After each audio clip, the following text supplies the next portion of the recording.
Welcome to the deep dive. We're jumping straight into something incredibly intense today. Yeah, definitely. A really significant escalation in the conflict involving Israel, Hezbollah, and crucially direct engagement with Iran now. Right. This isn't just, the latest headline. It's a situation with really deep roots that has taken some pretty unprecedented turns recently. Exactly. And the sources you shared, they really help untangle how we got here. Mm-hmm. So our mission for this deep dive is really to unpack these sources, the articles, the research, and, get into the history, the recent pretty dramatic escalations. Yeah, dramatic is the word. The strategic goals driving the different players, the potential scenarios that were being discussed, and the international reactions we've seen. We want to help you cut through the noise and, get properly informed on this incredibly complex situation. And you really do need that background. To understand what's happening now, you have to look back. Okay. The sources are clear. The relationship between Iran and Israel, it wasn't always like this. Before the 79 revolution in Iran, things were, completely different. Right. That revolution just fundamentally changed everything. It established the Islamic Republic with this new ideological opposition to Israel at its core. And it was pretty soon after that, the sources say, that the new Islamic Revolutionary Guard Corps, the IRGC, they became really central in setting up and supporting groups like Lebanese Hezbollah. Absolutely. And this wasn't just like cheering them on, was it? No, not at all. The support detailed in the sources, it's deeply practical, long-term. We're talking serious money figures like $30 million a year reportedly going just to Hamas. Wow. Yeah. And then military equipment, strategic guidance, and this is crucial, extensive training. The sources mentioned, thousands of Hamas members are apparently trained at IRGC bases in Iran, in Lebanon. Okay. Hezbollah fighters got similar high-level training. It's comprehensive. That kind of pipeline that needs serious management on the ground, surely. Mm-hmm. Did the sources mention who was running things? Oh, yeah. Names like Qasem Soleimani, he headed up the Quds Force, the IRGC's external arm, and Imad Mounier, a top Hezbollah commander. They're mentioned specifically. Okay. Overseeing things like, weapon smuggling routes, building those huge tunnel networks, especially into Gaza. What the sources really show is just how deep Iran's involvement was, building these proxy forces basically from scratch. Integrating them into their whole regional strategy. Exactly. It's like a cornerstone of their foreign policy since the revolution. And that strategy, the sources seem to say, is fundamentally built around opposing Israel. Pretty much. I mean, yeah, there are other historical tensions in the region. Shia-Sunni dynamics get mentioned in the sources. Right. But that anti-Israel stance, often framed as, resistance against the Zionist entity, that became a really powerful unifying idea for this network. It sometimes even bridged those other divides. Okay, so let's jump forward quite a bit then to late 2024. Because after months of, let's say, lower-level fighting after the October 7th attacks. Skirmishes, rocket fire. The sources describe this really dramatic spike in the conflict between Israel and Hezbollah, what Israel apparently called Operation Northern Arrows. How did that phase really kick off? It properly escalated in mid-September 2024 with something, pretty shocking, actually. Israeli intelligence went after Hezbollah's comms network directly. Wow. Thousands of pagers, beepers, and walkie-talkies used by their members across Lebanon. The sources say these devices were remotely detonated. Detonated? You mean they blew up? Yeah, causing devastating casualties. Reports mention dozens killed, thousands wounded among Hezbollah members all at once. It's a strike on communication and personnel simultaneously. Huge impact. Wow. And that wasn't the end of it either, was it? The sources talk about a campaign that followed. That's right. After the beeper thing, Israel systematically went after Hezbollah's leadership. This built up to September 27th, 2024, the strike that killed Hezbollah's leader Hassan Nasrallah in Beirut. A huge moment. Massive. The sources really underline this as a major strategic blow to the group, a defining moment in the conflict. And alongside these targeted killings, what were the sources saying about Israeli actions on the ground on the border? Well, the IDF, the Israeli military, was making very public preparations up north, calling up reserve brigades for, quote, operational missions. Right. Military leaders were talking openly, even mentioning potentially entering enemy territory. So that signaled, either a ground option was seriously on the table or they were using the threat as leverage. And Iran's reaction. Right at that point after Nasrallah was killed and Hezbollah was hit so hard. At that specific moment, the sources report Iran fired back with ballistic missiles and other standoff weapons, fired from a distance directly at Israel. Okay, so direct response, but maybe limited.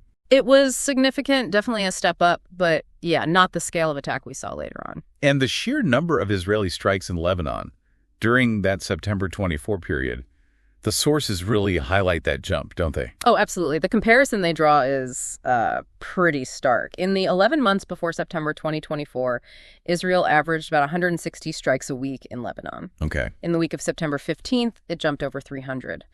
The week after the Beeper attack, leading up to Nasrallah's death, over 700 strikes. 700 in a week. Yeah. So the sources are telling us this wasn't just turning up the dial slightly. This was a fundamental shift, an attempt to really overwhelm Hezbollah. So it wasn't just assassinations. The sources describe Israel's strategy then as deep strikes. What else were they hitting? Right. The strategy broadened out. It wasn't only about leaders. Israel was hitting things to degrade Hezbollah's overall ability to fight logistics centers, weapons caches, air defense systems across much wider areas of Lebanon. The goal, reading the sources, was clearly to damage the group's military machine itself. And how was Hezbollah able to respond under that kind of intense pressure in September 24? Well, the sources described their response during that period as, let's say, mixed. They did launch attacks into Israel, tried to hit deeper targets sometimes, Right. often with limited success, and they seemed to be relying more on shorter range stuff. It didn't look like they were using their full missile arsenal, their big guns, despite all the rhetoric from them and Iran about major retaliation. Interesting. So maybe the Israeli strikes were working, or maybe they were holding back. Could be either or both. The sources suggest the strikes might have suppressed their capabilities, or perhaps they were making a strategic choice to conserve resources. Hard to know for sure from the outside. Okay, so let's step back. Looking at the strategic picture, after that intense September 2024 period, what were the key things driving the situation, according to the sources? Well, one massive factor the sources keep pointing to is how the Hamas attacks on October 7th, 2023, just completely changed Israel's thinking about risk. It massively ramped up insecurity. The thinking went, if Hamas could do that, what could Hezbollah, which is much better armed and trained, do right on the northern border? The threat felt way more immediate, more existential. And there was a big human cost driving things too, right? People forced from their homes. Absolutely. You had, according to the sources, over 150,000 people displaced on both sides of the border. In Israel, getting those northern communities back home safely became a huge political issue. That meant pressure to deal with the Hezbollah threat head on. So given all that, what were Israel's main goals at that point, as laid out in the sources? What were they trying to achieve? It looks like the goalposts shifted. It wasn't just about deterrence anymore. It was about actively rolling back, degrading Hezbollah's military power. How so? The sources use phrases like destroying Hezbollah's capabilities. They specifically mention disarming entire units of the Radwan force. That's their elite unit, right? The commandos. Exactly. Trained for cross-border attacks. Targeting them specifically shows a clear aim to dismantle their offensive threat, not just, stop rockets being fired occasionally. And Hezbollah. What were their objectives in that late 2024 phase, according to the sources? Well, their long-term ideological goals haven't changed, driving Israel out. Ultimately, it's destruction. That's historical. But immediate goals? More immediate goals, as the sources describe them, seem to be about damage control, offsetting the reputational hit from Israel's successes against them, and continuing to make Israel pay the price. Economic costs, displacement, keeping up the pressure. So a really tense situation. Given those goals, what did the analysis and the sources say might happen next? What were the likely scenarios back then? Several possibilities were floated. One big one was a large-scale Israeli ground invasion into southern Lebanon. Boots on the ground. Yeah. The aim would likely be pushing Hezbollah forces back north, maybe creating a buffer zone, possibly up to the Litani River. But the sources flagged this would need a lot of troops and came with huge risks and challenges. Okay, ground war was one possibility. What else? Another scenario was what they called a coercive Israeli air war, basically escalating the bombing campaign even further. To force a ceasefire. Exactly.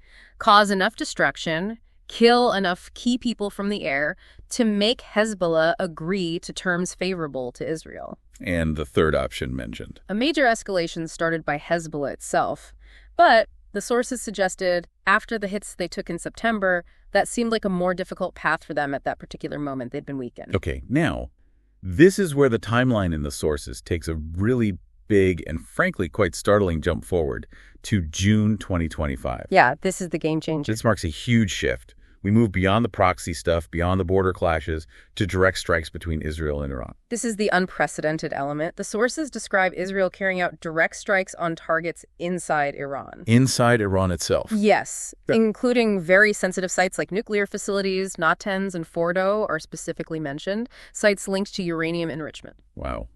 Did they destroy them? Initial reports cited in the sources suggested the damage to those specific nuclear sites might have been limited, but other military sites were definitely hit. What kind of military targets inside Iran are we talking about?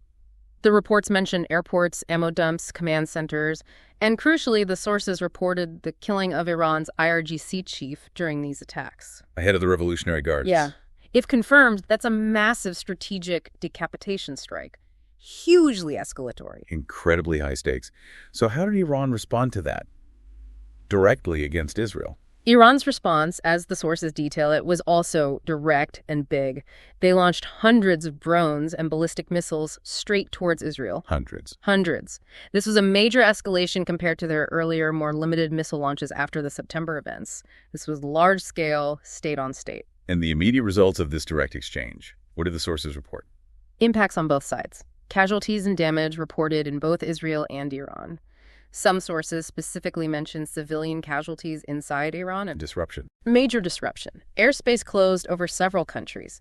Significant internet outages reported in big Iranian cities. It caused immediate regional jitters. The economic fallout is mentioned too, right? Yes, the sources noted immediate effects. Oil prices jumped. Global stock markets got volatile. It just highlights how this kind of conflict can quickly have wider economic impact. There's also that interesting detail in the sources about the internet blackouts in Iran and an outside response. Right. SpaceX apparently activated its Starlink satellite internet service in response to those outages in Iran. To bypass the regime's control. That seemed to be the idea presented in some sources, providing uncensored internet access, something the Iranian government had, previously condemned and tried to block. Just adds another layer to how modern conflicts play out. How did the rest of the world react to this sudden leap, direct strikes between Israel and Iran? The international reactions, as detailed in the sources, were pretty widespread, but followed familiar lines, mostly. Lots of condemnation of the violence, urgent calls for de-escalation. But also support for Israel. Many countries, especially in the West, reiterated support for Israel's right to self-defense, while at the same time warning about the huge risk of this spiraling into a much wider regional war. Lots of anxiety about stability. And the sources mention specific diplomatic consequences for Iran. Yeah. After the Israeli strikes, reports said Iran pulled out of scheduled nuclear talks with the U.S. Okay. But interestingly, at the same time, they were apparently looking for mediators. Some sources interpreted that as Iran, despite the public anger, trying to find an off-ramp, a way to de-escalate or get a ceasefire through back channels. And the U.S. position during all this direct fire. The sources clarified the U.S. stance. They knew about the Israeli strikes beforehand, but stated publicly they weren't involved in carrying them out. But they supported Israel. Strongly reaffirmed support for Israel's defense, yes. And quite significantly, they moved more U.S. military assets closer to the region, sending a signal, really, of readiness to backstop Israel's defense if needed. Okay, so let's try and connect all these threads, drawing everything together from the sources we've looked at. We've traced the history from Iran's post-revolution stance against Israel, building up this network of proxies, Hezbollah, Hamas. That long-term strategy. Yeah. Decades in the making. Then we saw how that played out in the escalating conflict on the Israel-Lebanon border, especially that really intense period in September 2024. The beeper attacks, Nasrallah's death, the massive increase in strikes. And then the sudden, really unprecedented jump to direct strikes between Iran and Israel themselves in June 2025. Yeah. What the sources really show us is a conflict that was simmering, mainly through proxies, for decades, suddenly boiling over into direct state-on-state military action, a fundamental shift. Exactly. And the sources really hammer home the strategic complexities, don't they? How one action, like the October 7th attack or the September 24th strikes. It dramatically changes how everyone else calculates risk, what they're willing to tolerate, how they respond, often leading to escalations that maybe nobody fully intended or foresaw. The sources also put this specific conflict into that wider regional picture, mentioning things like energy security, the Strait of Hormuz. Yeah, this isn't happening in isolation. The stability of the whole region, global energy markets, it's all potentially affected by these escalations. And we saw those attempts at diplomacy, like the efforts by the U.S. envoy Amos Hochstein, mentioned in the sources, but they seem to face real uphill battles. Definitely. The sources point out just how hard it is getting a lasting ceasefire, a stable arrangement on that border. It's incredibly difficult given the deep-seated disagreements. Especially after events like October 7th, which seemed to just shatter trust and change Israel's security baseline. Right. And propose diplomatic fixes like moving forces back from the border, ending Israeli overflights, bringing in observers, they hit roadblocks. Partly because groups like Hezbollah often tied any deal on the Lebanon front to what was happening in Gaza. And woven through all of this, the sources show that constant factor of U.S. military support for Israel. It's all part of this complex, very difficult path towards managing or somehow ending this escalation. A really dangerous path. This has been a real deep dive into a situation that's not just complicated because of its long history and all the players involved, but also incredibly dangerous because of this recent shift towards direct confrontation we've seen in the sources. Understanding all those layers, the history, the proxies, the border clashes, and now the state-on-state strikes, it feels essential to really grasp what's happening. Absolutely.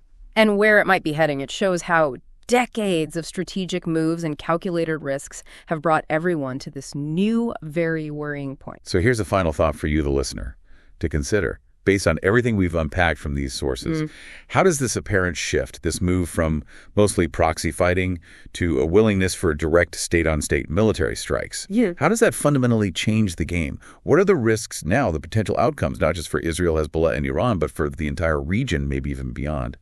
What does this new dynamic really mean for stability in the Middle East going forward?